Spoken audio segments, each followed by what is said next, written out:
Elle est la voix de la France au Canada depuis quelques mois. Karine Rispal est avec nous en direct d'Ottawa. Bonjour, merci d'être avec nous en direct dans 64 minutes sur TV5 Monde. Vous êtes donc l'ambassadrice de France au Canada.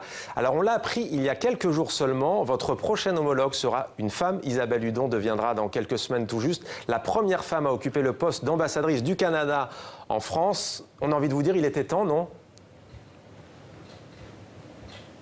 Ah oui, il était temps. D'ailleurs, j'ai rencontré Madame Hudon hier à Montréal.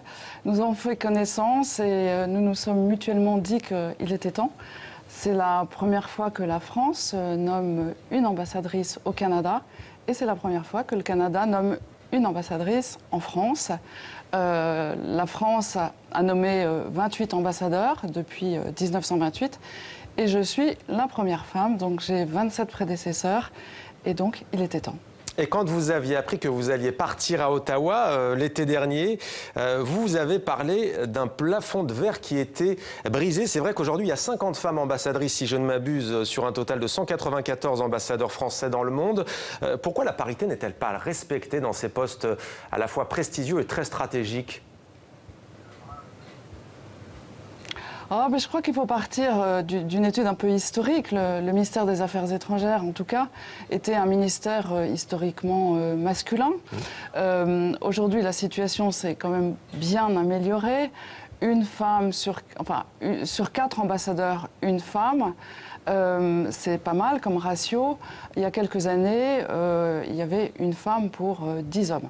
Donc on progresse, il y a un plafond de verre. Je me suis en effet beaucoup impliquée dans ces questions de parité.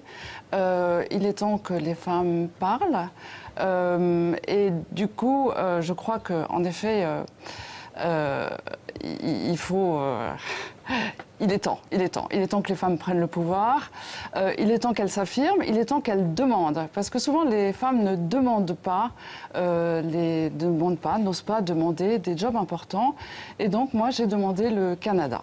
Voilà, c'était mon premier choix et je suis tout à fait ravie d'être ambassadrice au Canada. Et vous avez donc opté pour le Canada, un pays dans lequel vivent au moins 100 000 ressortissants français, ce qui en fait d'ailleurs le 6e rang des communautés expatriées. 100 000 ressortissants donc. Vous avez rencontré des expatriés à Montréal, au Québec. Comment ça s'est passé ? Écoutez, ça s'est très bien passé. Il y a une communauté française qui est très active, qui est dynamique, qui est très variée, qui est entrepreneuse. Je crois que c'est une communauté qui est heureuse d'être au Canada. Le Canada est un pays accueillant. Il y a une communauté de start-upers très nombreuses. Les jeunes Français sont séduits par le Canada. Ils sont séduits par le Canada parce que c'est un pays francophone. Ils sont séduits par le Canada parce que c'est une porte d'entrée aussi vers le marché nord-américain et vers les États-Unis. Donc c'est plutôt une communauté heureuse d'être là. Vous avez la particularité de représenter la France dans un pays largement et majoritairement anglophone, mais il y a le Québec, province francophone du Canada, qui veut défendre la langue française. Que comptez-vous faire, vous, en tant qu'ambassadrice de France à Ottawa, au Canada, pour faire rayonner la francophonie ? Écoutez, c'est assez frappant. En fait, il y a une demande de français qui est extrêmement forte dans le Canada anglophone. On a développé des écoles d'immersion, donc ce sont des écoles où on apprend aux jeunes enfants le français. Cette demande, elle est très forte parce que je crois que les Canadiens se rendent compte que le français, c'est une langue qui leur permet non seulement de dialoguer, de se cultiver, mais c'est une langue de travail. Et je crois que c'est ça mon message à porter, et ce sera ça le fil conducteur de mon action.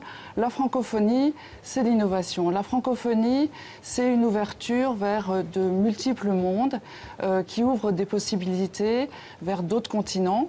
Et donc la francophonie, c'est pas la francophonie à la grand-papa, c'est aujourd'hui un atout quand on veut se projeter dans le monde.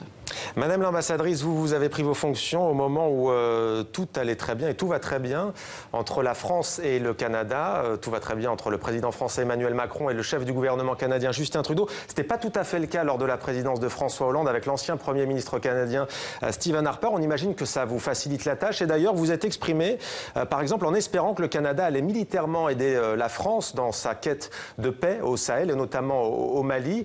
On a envie de vous dire que tout de même le Canada est très loin du Sahel. Est-ce que ce n'est pas plutôt à l'Union européenne de venir épauler la France dans cette mission ? Écoutez, comme vous le savez, la France est très engagée au Mali et au Sahel, et ce depuis 2013. Je vous rappelle que dès lors dès l'opération Serval en 2013, le Canada était à nos côtés puisqu'il nous a fourni des avions au service de cette opération. Donc le Canada a été engagé à nos côtés dès le départ. Comme vous le savez, la situation sécuritaire dans la région s'est dégradée. C'est une région qui est aux portes de l'Europe, donc qui pose une menace terroriste sur l'Europe. Bon nombre de trafics se développent dans la région et donc la France, comme d'autres, sont engagés au service de la paix dans cette région. Comme vous l'avez dit, les Nations Unies sont engagées, l'Union européenne également.